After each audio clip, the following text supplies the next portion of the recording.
Gana Deva used to be an English lecturer with a teacher training college and passionately fond of working at the Pure Life Society with the children and so forth. So right now I'm just a volunteer worker helping Mother Mangalam and the home.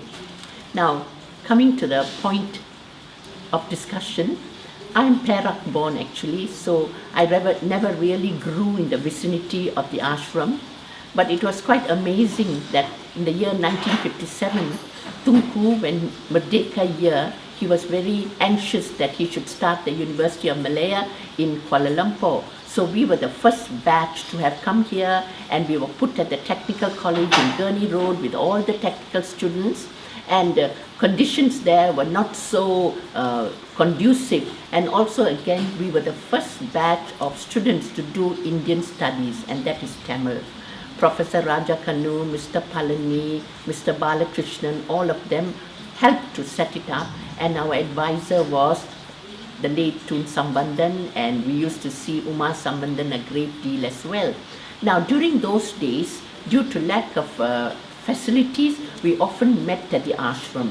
So groups of us would be coming in buses, and we would gather at the ashram, and we would have a lot of cultural talks, reading of poetry, reading of the Sangam literature, and sometimes even impromptu drama and acting in Tamil and so forth.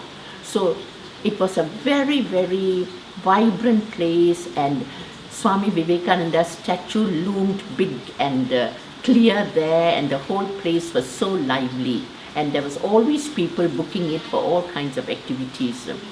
Now, then the story ended, and we went off to the Singapore University. Then we came back, and funnily enough, we became very active with the Sai movement, and the Satya Sai Baba Brickfield Center began at the ashram.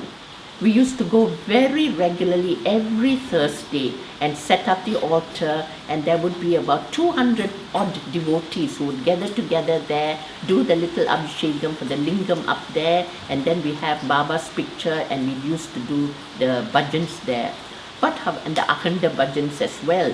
However, unfortunately, the authorities began to raise the rent and so forth, and we couldn't afford to pay, and therefore we had to move.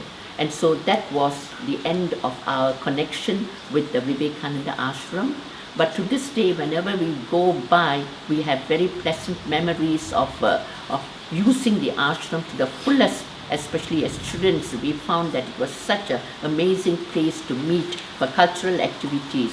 So in conclusion, I strongly feel the building is dilapidated, and we should respect Swamiji Vivekananda by giving him a more prominently, embellishing him a little more and so forth.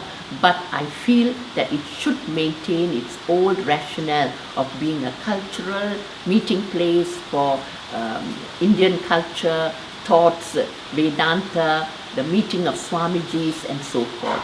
So I would think that I would have appreciated if it had been revamped and perhaps a 4-story building or so put up there, and with the old facade being kept, and we could still really use it. Right now it's become too small and too inefficient for us to run anything there properly. So I do hope that this will result in the ashram being rejuvenated and brought back to life.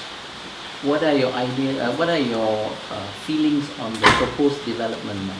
Well, I feel extremely sad because, first of all, the aim and rationale of our forefathers for setting it up was a cultural, religious, spiritual center. So to make it a money-making concern with 24-story flats, much as it would give a lot of revenue perhaps, the developers might think that we are being silly holding on to this precious place, but I feel that all is not money. There is far more to it than dollars and cents. And this is just one of the last few remnants of the heritage buildings, so I feel it should be kept. And even the Lutheran church just adjoining and things like that. Lutheran church is a very small church, and yet I would be shocked if they decided that it should be brought down, because it is so much part of our life around that area of Brickfields. Thank you very much. Thank you.